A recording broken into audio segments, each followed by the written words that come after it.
দেশজুড়ে সংকট সমস্যা তা থেকে উত্তরণের চ্যালেঞ্জ আর সম্ভাবনার কথা তুলে ধরতে চলছে ডিবিসি এক্সপ্রেস। বিশেষ এই আয়োজনে মতামত থাকছে তৃণমূল থেকে শুরু করে নীতি নির্ধারকদের। ডিবিসি এক্সপ্রেস আজ সারাদিন আছে রাজধানীর তুরাগে। ডিবিসি নিউজের বিশেষ আয়োজন সিএসআরএম ডিবিসি এক্সপ্রেস আর স্বাধীন আছে এই তুরাগ থানায়। সেখানে তুলে ধরার চেষ্টা করছি সাধারণ মানুষের যে দুর্ভোগ, সেই দুর্ভোগের কথা। আমার সঙ্গে এই মুহূর্তে যুক্ত আছেন এখানকার স্থানীয় বাসিন্দারা।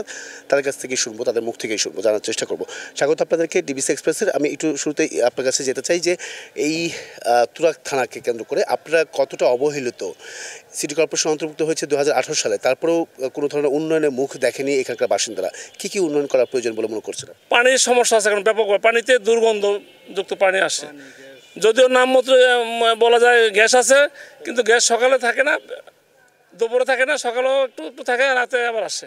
গ্যাসের তো বিল দিচ্ছেন, বাট গ্যাসের বিল সরকারকে দিতে হচ্ছে। এই ধরনের নানান ধরনের বঞ্চনার শিকার হচ্ছে। এই যে কাজ হচ্ছে সড়কের কাজ, সেটা তো ধীরগতি মনে হয়। সবচেয়ে দ্রুত এখন যে সড়কগুলো আছে, শাখা সড়ক, মানুষের একটা স্কুলে বাচ্চারা যাবে, রিক্সা ভিতরে যাইতেই চায় না।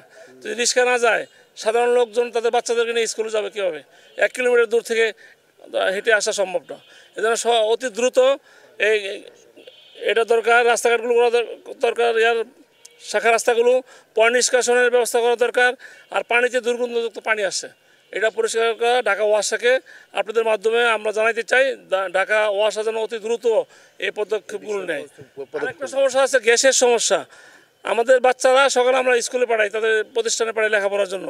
ওই সময় যে নাস্তা রান্না করে গ্যাস দিবে আমাদের গৃহিণীরা, পারতেছে না, সকালে গ্যাস থাকে না। আবার দুপুরে গ্যাস আসে, ওই সময় আমাদের গ্যাসের প্রয়োজন হয় না। যখন আমাদের গ্যাসের প্রয়োজন, তখন গ্যাসটা থাকে না। আমরা আপনাদের মাধ্যমে গ্যাস কর্তৃপক্ষকে জানাবো, অতি দ্রুত যেন নাগরিকদের স্বার্থে, দেশের স্বার্থে, দেশের জনগণের স্বার্থে এটা যেন অনতি বিলম্বে এটা ডেভেলপমেন্ট করে। অসংখ্য ধন্যবাদ। আপনার কাছে আসতে চাই, কিন্তু অনেক কথাই বলেন, সমস্যার কথা। আপনার কাছে কি মনে হয়, কোনটা গুরুত্বপূর্ণ, ছোট করে বলবেন? আপনারা জানেন 1.5 হইতে 2 বছর পূর্বে আমাদের প্রত্যেকটা এলাকায় রাস্তা খনন করেছে এবং এই রাস্তাগুলো মেরামত হচ্ছে না।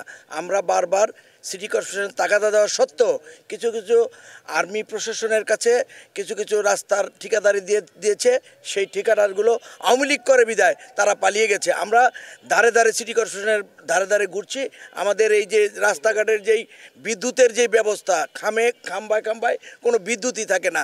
আর বিশেষ করে কিছু রাস্তা করেছে, সেখানে রাস্তার মাঝে বিদ্যুতিক খাম্বা খুঁটিগুলা দণ্ডায়মান। আমরা তাদেরকে কাছে বলেছি, তারা বলছে এগুলা অপসারণ হবে, কিন্তু আমার মনে হয় যে একচেনও এগুলোর লগে জড়িত, যে একচেনও ঠিক মতন এই রাস্তার মাঝ থেকে প্লেয়ারগুলো সরাচ্ছে না। অসংখ্য ধন্যবাদ। এখানে আপনার কাছে একটু জানতে চাই, আর কি ধরনের সমস্যা থেকে উত্তরণ করলে এই নাগরিক সমস্যা ভোগান্তি থেকে লাঘব হবে সাধারণ মানুষ? দুর্ভোগ, পানি নিষ্কাশনের ভোগান্তি আছে আমাদের। আবার এখন চুরিদারি বাইরে গেছে, আপনার মনে কিশোর গ্যাং বাড়তেছে, দিন কিশোর গ্যাং বাড়তেছে, ছিনতাই হচ্ছে অহরহ। এইগুলোর কোনো ব্যবস্থা নিচ্ছে না প্রশাসন।